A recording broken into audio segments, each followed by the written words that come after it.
Hello, and welcome first-time audience. My name is Arun Kavishwar, and today I will be hosting the first episode of the new show, Legacy. Today we will be studying the impact of the Roman Empire on modern-day cities and towns, more specifically, Franklin, Massachusetts.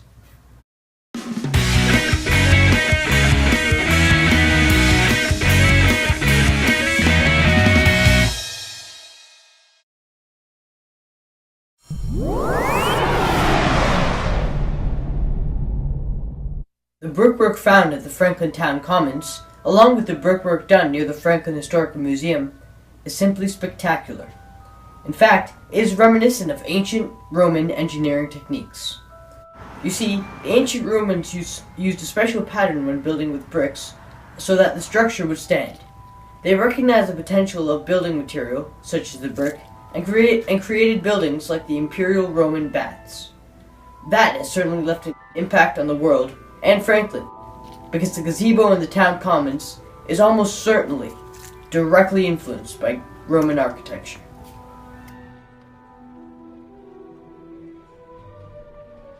Arches are so commonly used nowadays that sometimes it's hard to wonder what we would do without them. Fortunately, thanks to ancient Rome, we do. Arches can be defined as architectural masterpieces, semicircular structures that can hold up entire walls and are only held up by one keystone. They were used in Rome to build grand structures like the Arch de Triomphe, and they were used in Franklin to construct things like St. Mary's Church. The arch in St. Mary's Church is meant to hold up the entire building, and also to add some pizzazz.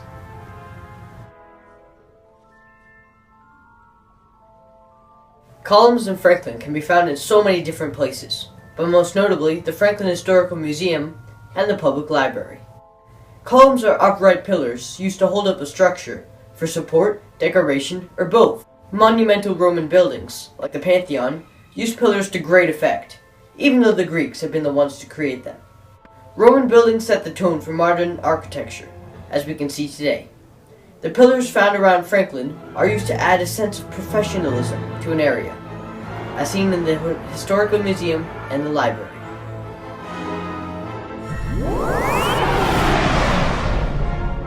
Murals are basically paintings on walls, but Romans used to put spectacular murals on the walls of their homes to add a sense of splendor. Murals really had no practical use, but they were great for decoration. Today, murals can be found in almost every single government building, including here in the Franklin Public Library. Roman murals typically show a group of people doing some sort of activity, which is exactly the type of mural I discovered in the library. It is safe to say that this mural is directly influenced from ancient Rome.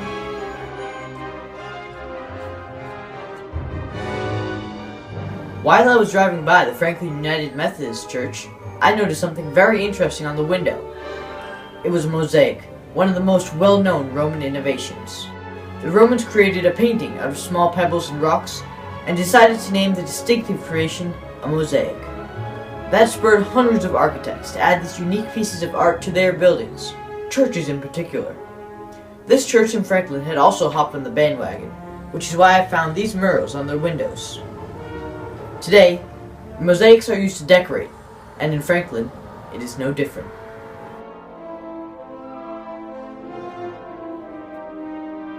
Frescoes are one of the least well-known parts of Roman art.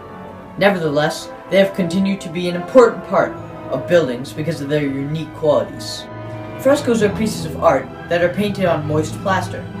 I found an example of one in the Franklin Public Library, which, as you can see, looks a lot less defined than your standard mural.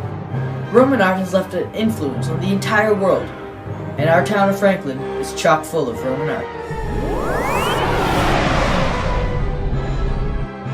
Everyone knows about Roman numerals. They can be found nearly everywhere, from books to clocks, and they're even used to name the Super Bowls. However, now listen closely, this is a little known fact. Roman numerals were created by the Romans. Mind blown. Yes, the Romans created Roman numerals, and they are used today to show the age of something in a semi-numerical form. I found this in the town commons while looking for Roman numerals in Franklin, which proves that no town anywhere is safe from the impact of ancient Rome. I wonder if that'll be the next big horror movie. Rise of the Roman numerals.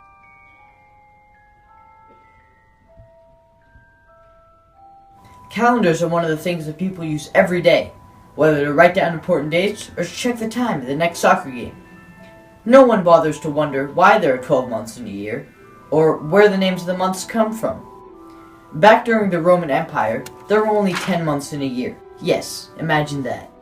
And Julius Caesar, perhaps the most famous Roman emperor of all time, decided he didn't like only having 10 months. He added 2 months to the calendar, July after Julius, and August after his grandnephew Augustus. That decision has not only influenced Franklin, but every person who follows the Gregorian calendar. So it was not hard to find an example of Roman influence when I was searching. I just ran upstairs and snapped a photo of my calendar. Roman legacy, that's all there is to it. And now, finally, time for what is perhaps the most important impact of ancient Rome, Latin. Latin is actually now a dead language, but it did quite a bit before it managed to die out. It managed to spawn all of the Romance languages, Spanish, Italian, French, etc., and leave a lasting impact on the minds of those who knew it. Even English is heavily derived from Latin, with all of the Latin roots we use. Now Latin is found literally everywhere. I didn't even have to leave my house to find an example in Franklin. This is the dollar bill. And, as you can see, the Latin phrases Enuit Septis and Novus Ordo Seclorum are on it. Now, I'm only an 8th grader, so I have no idea what it means, but I do know that it is Latin, and because of that, I can easily say that Rome has left a great impact, and not only Franklin, but the entire world. Thank you for watching, and I'll see all of you later.